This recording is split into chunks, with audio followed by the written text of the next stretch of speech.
श्री स्वामी समर्थ सगळ्यांना. तर आज फ्रेंडशिप डे असल्यामुळे सगळे मुलं एकत्र जमले. तर मुलांवरनं मला थोडंसं काहीतरी बोलावंसं वाटलं म्हणून बोलते. हा काही वैयक्तिक भाग नाही आहे किंवा वैयक्तिक कोणाच्याविषयी बोलणं नाही आहे. तर एक मी साधारण प्रत्येक मुलाच्या आईवडिलांच्या अपेक्षा असतात. तर त्या अपेक्षांवरनं मी एक तुम्हाला उदाहरण सांगते की प्रत्येक पालकांना, पॅरेंट्सला असं वाटत असतं की त्यांच्या मुलांमध्ये उत्साह असावा, त्यांच्या वागण्यामध्ये, बोलण्यामध्ये उत्साह असावा.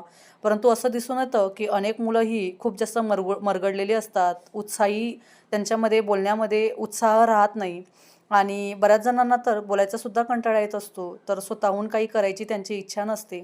अशा वेळेस त्या मुलांविषयी पालकांची खूप चिडचिड होत असते.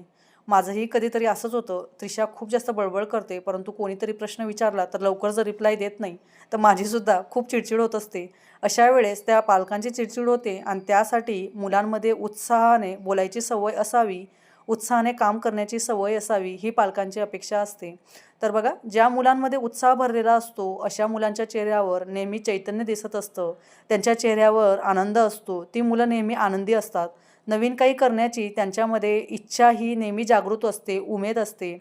तर अशी मुलं स्वतःहून पुढाकार घेतात आणि सर्वात म्हणजे ते कुठेही गेले तर सर्वच लक्ष स्वतःकडे त्यांचं आपोआप सगळे ओढून घेत असते ती व्यक्ती किंवा ते मुलं स्वतःचं दुसऱ्यांचं लक्ष स्वतःकडे ओढून घेत असते.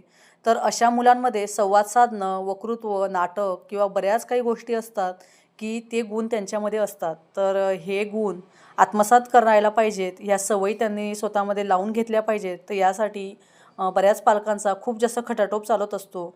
तर यामध्ये सर्वात महत्त्वाचं असतं तर आपण कुठल्या गोष्टी केल्या पाहिजे की आपल्या घरातलं वातावरण हे नेहमी आनंदी असलं पाहिजे, उत्साही असलं पाहिजे.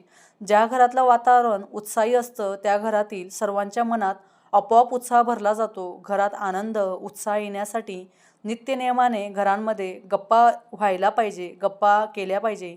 वेगवेगळ्या विषयांवर चर्चा होणं तेवढंच अनिवार्य असतं आणि खास करून घरामध्ये वेळात वेळ काढून गाणी म्हणजे जे सॉन्ग असतात ते सॉन्ग लावले पाहिजे. कारण की गाण्यामध्ये एवढी जास्त पॉवर आहे. कशामध्ये जे सिंगिंग आहे त्या सिंगिंगमध्ये खूप जास्त पॉवर आहे. गप्पा झाल्या पाहिजे, चर्चा झाला पाहिजे आणि त्याच्यामध्ये मुलांचा सहभाग वाढवला पाहिजे.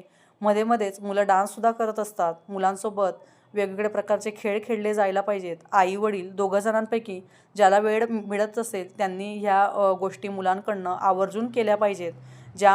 मुळे मुलांमध्ये उत्साह तयार होईल. त्यांच्यामध्ये बोलण्याची स्पर्धा लावली पाहिजे. एकमेकांशी आर्ग्युमेंट केलं पाहिजे हसण्याने किंवा काहीतरी एन्जॉयमेंट म्हणून काहीतरी 1 मिनिट टॉक शो घरामध्ये केला पाहिजे. 1 मिनिटात ही वाक्य जोरजोरात भराभर म्हणून दाखवा किंवा गाण्यांच्या